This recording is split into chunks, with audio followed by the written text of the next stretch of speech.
નમસ્કાર, આપ સૌનું સ્વાગત છે. આજે આપણે દુનિયાની સૌથી ફાસ્ટ અને ડાયનામિક રમતોમાંની એક એટલે કે બાસ્કેટબોલની વાત કરવાના છીએ. ચાલો આપણે એના મૂળભૂત સિદ્ધાંતોને, એના ફંડામેન્ટલ્સને એકદમ ઊંડાણથી સમજીએ. તો સવાલ એ છે કે આટલી ઝડપી રમતની શરૂઆત આટલી સાધારણ વસ્તુ એક સાદી ટોપલીથી કેવી રીતે થઈ હશે? છે ને રસપ્રદ સવાલ. ચાલો આપણી આખી ચર્ચાની શરૂઆત બસ આ જ પ્રશ્નથી કરીએ. આજે આપણે શું શું જોવાના છે એની પર એક નજર કરી લઈએ. સૌથી પહેલાં બાસ્કેટબોલનો જન્મ કેવી રીતે થયો અને એને ગ્લોબલ જર્ની કેવી રહી. એ પછી આપણે કોર્ટ અને એના સાધનોને સમજીશું. અને છેલ્લે પાસિંગ, ડ્રિબલિંગ અને શૂટિંગ જેવા જે મેઇન સ્કિલ્સ છે એને ડિટેલમાં જોઈશું. તો ચાલો શરૂ કરીએ. તો આવીએ આપણા પહેલા વિભાગ પર, બાસ્કેટબોલનો જન્મ. જુઓ, દરેક મોટી રમતની પાછળ એક શરૂઆતની કહાણી હોય છે. બાસ્કેટબોલની વાર્તા પણ એક સાદા વિચારથી શરૂ થઈ, જેણે પછીથી એક વૈશ્વિક રમતનું રૂપ લઈ લીધું. વાત છે 1891ની. ડૉક્ટર જેમ્સ નિયાસ્મિથને શિયાળાની ઠંડીમાં અંદર રમી શકાય એવી કોઈ ગેમ બનાવવાનો વિચાર આવ્યો. એમનો મુખ્ય હેતુ એવો હતો કે આ રમત ફૂટબોલ જેટલી ઈજા પહોંચાડનારી ન હોય, જેથી શિયાળામાં પણ ખેલાડીઓ સેફ રહીને એક્ટિવ રહી શકે. સારું, હવે વિભાગ 2 પર જઈએ. એક રમતની વૈશ્વિક સફર. વિચાર કરો, મેસેચ્યુસેટ્સના એક નાનકડા જિમ્નેશિયમથી શરૂ થયેલી આ રમત આખી દુનિયામાં કેવી રીતે ફેલાઈ ગઈ? ચાલો એની સફરના જે મુખ્ય પડાવ છે એના પર એક નજર કરીએ.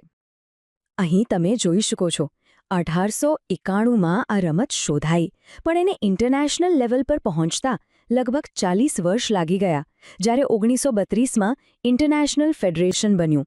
અને પછી તો જુઓ, ફક્ત 4 જ વર્ષમાં 1936માં એને ઓલિમ્પિક્સમાં પણ જગ્યા મળી ગઈ. આ બતાવે છે કે એની લોકપ્રિયતા કેટલી ઝડપથી વધી રહી હતી. હવે આગળ વધીએ વિભાગ 3 તરફ, કોર્ટ અને સાધનો. કોઈપણ રમતને સમજવી હોય તો એનું મેદાન અને એમાં વપરાતા સાધનોને જાણવા ખૂબ જરૂરી છે, બરાબર ને? તો ચાલો બાસ્કેટબોલના પ્લેઇંગ ફિલ્ડને બરાબર સમજી લઈએ. અહીં કોર્ટના જે ઓફિશિયલ માપ છે એ આપેલા છે. હવે એક રસપ્રદ વાત એ છે કે આ માપ આખી દુનિયામાં એકસરખા હોય છે, મતલબ કે સ્ટેન્ડર્ડ છે. આનો અર્થ એ થયો કે મુંબઈમાં રમાતી મેચ હોય કે પછી મિયામીમાં, કોર્ટના નિયમો અને માપ બિલકુલ એક જેવા હશે. આ જ વસ્તુ આ રમતને સાચા અર્થમાં ગ્લોબલ બનાવે છે. અને આવું જ કંઈક સાધનો માટે પણ છે.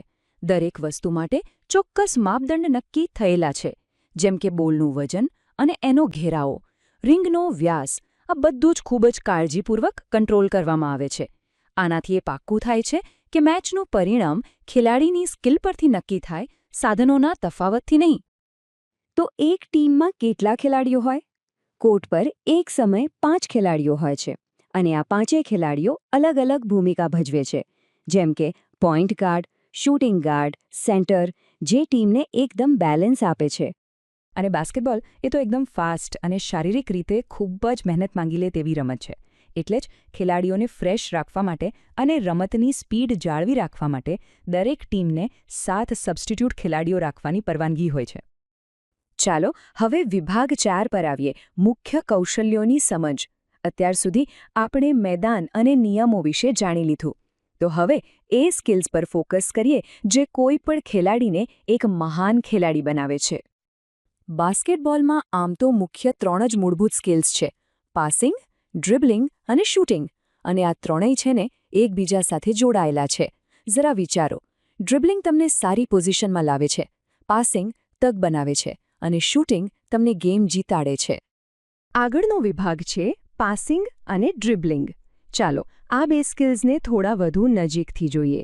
આ બંને સ્કિલ્સ બોલને કંટ્રોલ કરવા અને કોર્ટ પર આગળ વધારવા માટે फ्रेंड्स, इस वीडियो को पूरा देखने के लिए आज ही फ्लेक्सी टीचर ऐप सब्सक्राइब करें, जहां आपको मिलेंगे animated videos, digital books, text book solutions, notes, DPP और क्विज. और हाँ, flexi teacher app mobile, TV और कंप्यूटर पर अवेलेबल है. और अगर आपके पास इंटरनेट नहीं है तो तुरंत ऑफलाइन सेट टॉप बॉक्स के लिए संपर्क करें. Flexi teacher, the one you needed.